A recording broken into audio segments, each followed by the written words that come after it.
صحیح بخاری کی حدیث نمبر 934۔ رسول اللہ صلی اللہ علیہ وآلہ وسلم نے فرمایا، جب امام جمعے کا خطبہ دے رہا ہو اور تم اپنے پاس بیٹھے ہوئے آدمی سے کہے کہ چپ رہ، تو تم نے خود ایک لغو حرکت کی۔ میرے پیارے اسلامی بھائیوں، جو جمعے کے خطبے کے آداب ہیں وہ سیم نماز کے آداب کی طرح ہیں۔ جب امام جمعے کا خطبہ دے رہا ہوتا ہے تو آپ پر لازم ہے کہ آپ پوری توجہ کے ساتھ سنیں اور اس کو سمجھیں اور باادب طریقے سے بیٹھیں۔ اور جمعے کے خطبے کے دوران آپ کوئی بھی فضول بات نہیں کر سکتے، حتیٰ کہ کسی کو چپ رہنے کے لیے بھی نہیں کہہ سکتے۔ اگر کوئی نمازی وہاں پر شور کر رہا ہے یا بات چیت کر رہا ہے تو آپ خطبے کے دوران اس کو چپ رہنا بھی نہیں کہہ سکتے، جیسا کہ آپ نے اس حدیث میں سنا کہ حضرت محمد صلی اللہ علیہ وآلہ وسلم کہہ رہے ہیں کہ جب امام جمعے کا خطبہ دے رہا ہوتا ہے تو آپ اپنے ساتھ والے کو چپ رہ بھی نہیں کہہ سکتے۔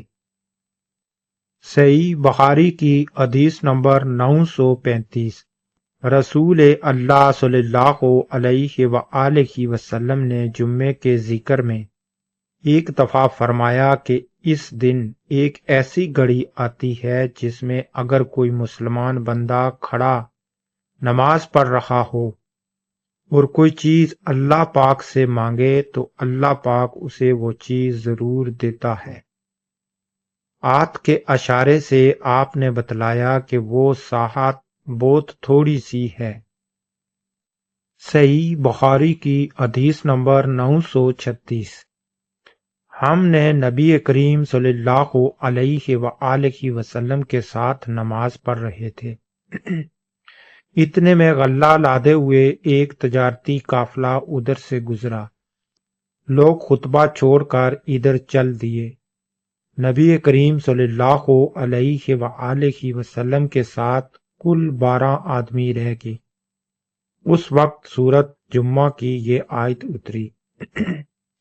ترجمہ: اور جب یہ لوگ تجارت اور کھیل دیکھتے ہیں تو اس طرف دوڑ پڑتے ہیں اور آپ کو کھڑا چھوڑ دیتے ہیں۔ صحیح بخاری کی حدیث نمبر 937۔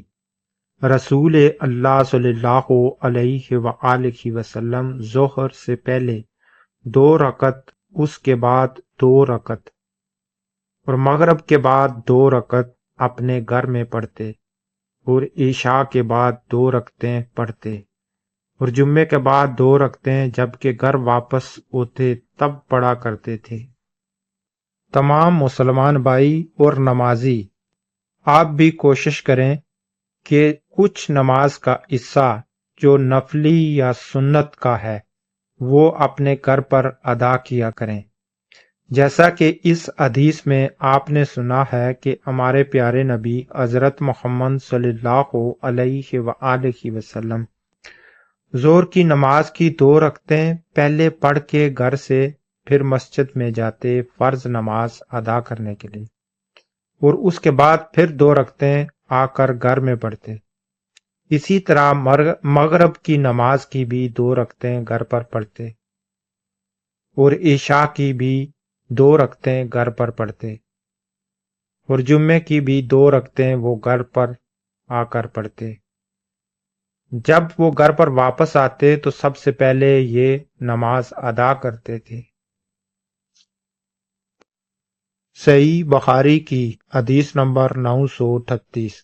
ہمارے یہاں ایک عورت تھی جو نالوں پر اپنے ایک کھیت میں چقندر بوتی، یعنی کہ وہ نالے کے قریب کھیت میں چقندر کی کاشت کرتی تھی۔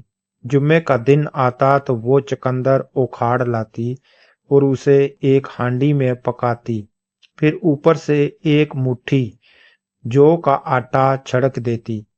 اس طرح یہ چقندر گوشت کی طرح ہو جاتی، یعنی کہ چقندر کا ذائقہ جو ہے وہ گوشت کی طرح مزیدار ہوتا۔ جمعے سے واپسی میں ہم انہیں سلام کرنے کے لیے حاضر ہوتے تو یہی پکوان ہمارے آگے کر دیتی اور ہم اسے چاٹ دیتے۔ ہم لوگ ہر جمعے کو ان کے اس کھانے کی آرزو مند رہا کرتے تھے۔